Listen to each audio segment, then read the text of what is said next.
Back now at 8:38 with how to cope with family stress. They say the most wonderful time of the year can also be the most challenging, according to a Today.com survey. 78% of you say you feel stressed during the holidays, and 68% of you say family gatherings are the thing that causes the stress. All right, that's depressing. Today.com contributor Dr. Deborah Gilboa, or Dr. G for short, is here with how to survive in all of this. All right, we're going to stay optimistic and positive. We're going to survive. We're going to thrive. Okay, so there are some potholes. Sometimes when you do get together with family members, there can be tense moments. Yes. Is there a way to troubleshoot it before it actually happens? There are. If you can plan ahead, probably you know who the trouble person is going to be. Yes, you already know. So you've got to recruit some of the saner guests beforehand and say, hey, if Great Uncle Joe goes off the rails, I'm counting on you to, you know, take one for the team and make a distraction or something. And nobody wants that moment. But another thing that you can do when that's happening is just have a policy. Just say, hey, Uncle Joe, we're claiming kindness this holiday season. Let's put that conversation off to 2016. Now, are there some things, since families get together infrequently, big families, are there some times you should just tough it out and just go, you know what, it happens once a year, that's what's going to happen, let's ride it out. If you know that nothing would, no policy would make this man back off, then try distraction. Ask him about a story he's told that you love, or compliment him about something. Or if it comes to it, have one of the kids read their entire Thanksgiving recital, and maybe he'll get bored and move on. There's a lot of craziness with parties, and often we forget our spouse, our significant other. You should really pay attention to them because they can get lost in the sauce sometimes. Yes, and that leaves you feeling more stressed and less grounded. So the best way really to stay connected to your partner, I think, is to make time to make out. Even just in the kitchen for a minute, right?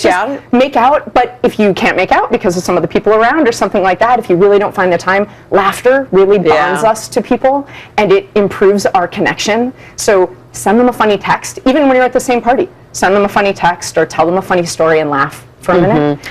You can always tell a connected couple by how often if they're tactile, if they touch each other Even at all. if they just look at each other across the room, they meet each other's eyes. Let's talk for a second about kids and presents, because kids have these huge expectations. They want X, Y, or Z, and sometimes you want to teach the lesson that you're not going to get every single thing you want. And that when you get a gift, there's only one right answer. Thank you, right? It doesn't matter who gave you anything. So if you're trying to get your kids to be grateful for what they got, you can say to them, you know, hey, listen, if you're graceful about the gifts you get, then I will help you with returns and exchanges later. But being grateful, being thankful means being specific. I want you to, when you get a gift, go up to the person who gave it to you, like get up, go to the person who gave it to you, look them in the eye, because that's how adults feel valued and respected, and then find something about the gift to say thank you for. If you don't love the gift, you can say, hey, I do love art, thank you. Or, thanks for being my grandma. Thanks for thinking of me, that kind of thing. And kids should be like that year-round. It shouldn't just be like on Christmas, okay, kids, remember. Listen, this is an opportunity for us to teach the lesson we want them to have all year when they're really motivated to do what we want.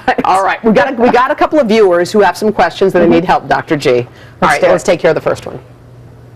This is her husband and she have been divorced parents. They live in 3 different states. They're trying to see 4 sets of parents. They're totally stressed driving all over. What should they do? Because that's not reasonable to see 4 sets of parents in a short holiday season. So I would say it's a lovely idea, but this year, while you're doing it, while you're going and trying to see everyone, claim a new policy. Say, hey, for next year, we'd like to have a longer, more relaxed, more meaningful visit once every few years. And then take a tip from military families. When you can't be with them in real life, do what military families do almost every holiday, and Skype or FaceTime. Perfect. Dr. G, thank you so much. And you can find her guide for dealing with holiday stress at today.com.